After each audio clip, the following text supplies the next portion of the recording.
এই ছোট্ট মেয়েটি হাত দিয়ে নাক মোছার সময় দেখতে পায় তার নাক থেকে রক্ত বেরোচ্ছে, কিন্তু তারপর হঠাৎ করেই মেয়েটির পেটের মধ্যে প্রচন্ড ব্যথা শুরু হয়ে যায় এবং তার মুখ থেকে রক্ত বেরোতে শুরু করে। আসলে কিছুক্ষণ আগেই মেয়েটি একটি ভয়ানক দুর্ঘটনার শিকার হয়েছিল, অথচ তখনও মেয়েটির মা তার দ্বিতীয় প্রেমিকের সঙ্গে কথা বলতে ব্যস্ত ছিল। আসলে কিছুক্ষণ আগেই ছোট্ট মেয়েটির মা তার দ্বিতীয় প্রেমিকের সঙ্গে ডেট করতে বেরিয়েছিল, কিন্তু তারা ড্রাইভিং এর দিকে মনোযোগ না দিয়ে দুজনে প্রেমালাপ করতে ব্যস্ত হয়ে যায়।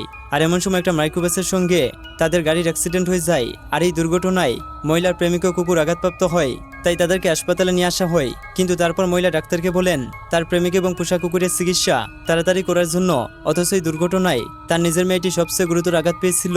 এরপর ছোট্ট মেয়েটি তার মার জামা টেনে বলে, মা আমি ভেতর থেকে খুব অসুস্থ বোধ করছি। কিন্তু মহিলা মেয়েটিকে ভালো করে দেখার পরেও তার শরীরে কোনো আঘাত দেখতে পান না।